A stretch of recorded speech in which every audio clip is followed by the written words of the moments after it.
ताकतवर होने जा रही है। वायुसेना के खतरनाक लड़ाकू विमानों के बेड़े में शामिल मिराज 2000 को अब और भी ताकतवर और संघारक बनाया जा रहा है।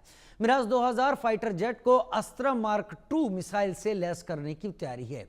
अस्त्र मार्क 2 मिसाइल बेहद घातक और दुश्मनों को पल भर में खाक करने की ताकत रखती है। मिराज 2000 लड़ाकू विमान में अभी अस्त्र मार्क 1 मिसाइल लगी है। इसी अस्त्र मार्क 1 का अपग्रेडेड वर्जन है अस्त्र मार्क 2 मिसाइल। आधुनिक युद्ध के लिए खास तौर पर मिराज 2000 को अस्त्र मार्क 2 से लैस किया जाएगा। बेहतर तेज रफ्तार और सटीकता के कारण अस्त्र मार्क 2 मिसाइल मिराज 2000 को घातक फाइटर जेट में बदल देगी। तस्वीरें आपके टीवी स्क्रीन पर मिराज 2000 विमान, जिसको अब अस्त्र मार्क 2 से लैस किया जा रहा है।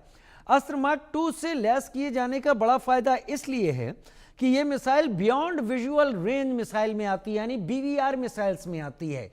यह करीब 160 किलोमीटर की दूरी तक मार कर सकती है, यानी 40 किलोमीटर से ज्यादा की कोई भी मिसाइल जो वार कर रही है, विमान पर बैठा पायलट इससे ज्यादा दूरी पर अगर निशाना लगाने में सक्षम है तो वो मिसाइल बीवीआर रेंज की मानी जाती है।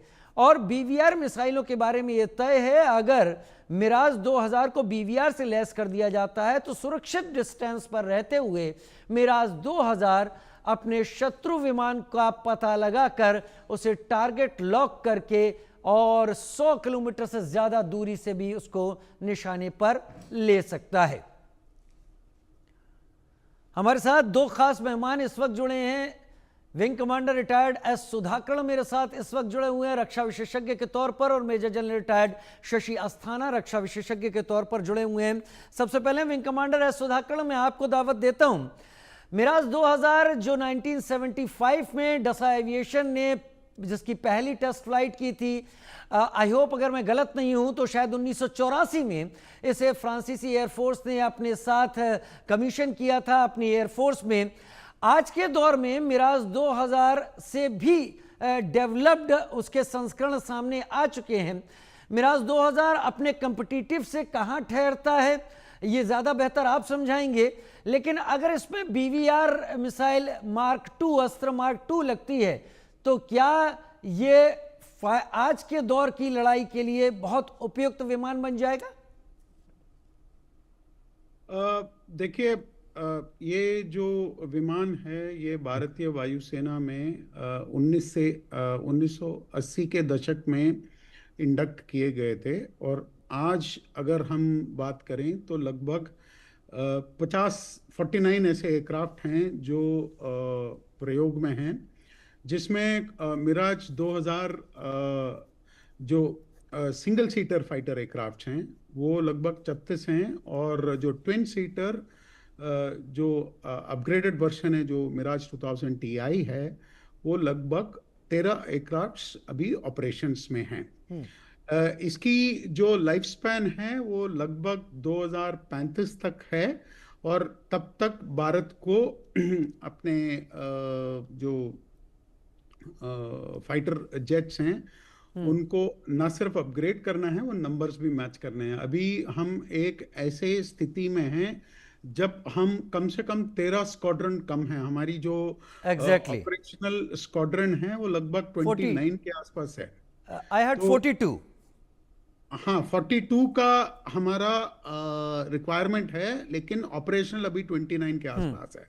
तो 13 से 14 स्क्वाड्रन जो हैं हम आज के डेट में कम चल रहे हैं। और जो आपने अभी खाली में देखा है कि अभी भारत ने एक नया रणनीति अपनाया है, घोषणा किया है कि any act of terror will be considered as an act of war.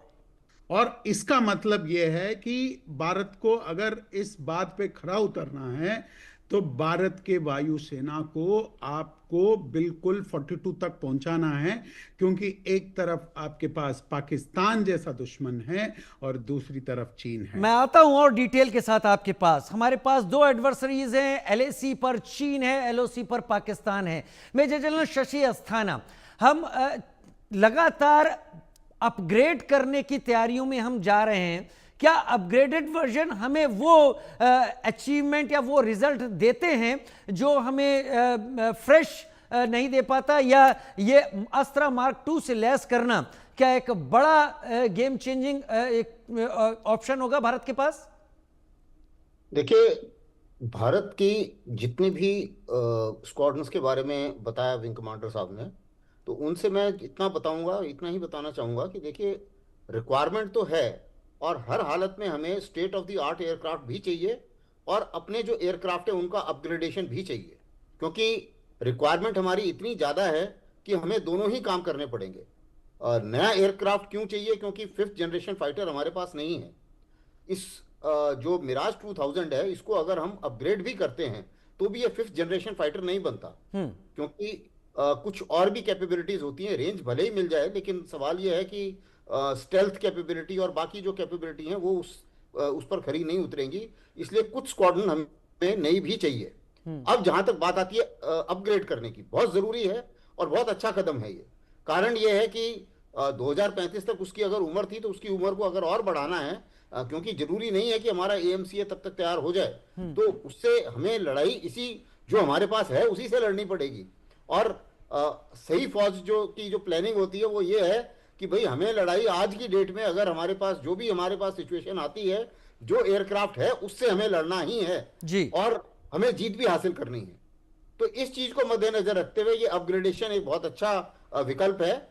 और इस विकल्प में कई मेथडोलॉजी थी। कभी पहले दी माइका मिसाइल थी, उसका भी बातचीत चल रही थी कि उसका न्यू जनरेशन वर्जन जो है दसाल्ट जो कंपनी है वो भी एक ऑप्शन दे रही थी, लेकिन उसमें थोड़ा टेक्निकल प्रॉब्लम आ रही थी। उसी मुताबिक है एक मेटियोर मिसाइल है जो राफेल के साथ है, उसको भी अपग्रेड करने की बात चल रही थी, लेकिन उसमें भी कीमत और टेक्नोलॉजी उसी में थोड़ा सा परेशानी हो रही थी। लेकिन ये जो BVRAM है ये हमारे पास ऑलरेडी हम लोग यूज कर रहे हैं। सुखोई मार्क 1 और तेजस में इसका इंटीग्रेशन ऑलरेडी हो रखा है जी। इस चीज को मद्देनजर रखते हुए ये अच्छी एक मिसाइल है। मैं आता हूं सर, और डिटेल के लिए आपके पास आता हूं, लेकिन सवाल यहां पर एक बड़ा है, जो सवाल आप जैसे एक्सपर्ट्स के दिमाग में भी होगा कि मिराज 2000 एक ऐसा जेट जो अभी भी कई देशों की एयरफोर्स में सेवा में है, लेकिन एक्सपर्ट कहते हैं किस मिशन के लिए, क्या अपग्रेड करके उसको मिशन कंपैटिबल बनाया जा सकता है? एक रिपोर्ट देख लेते हैं और उसके बाद फिर से आप लोगों का रुख करता हूं। मिराज 2000 की बढ़ेगी ताकत, दुश्मनों के लिए और भी घातक।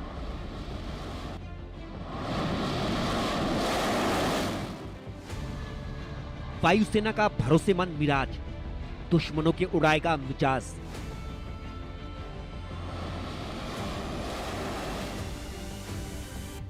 स्वदेशी अस्त्र मार्क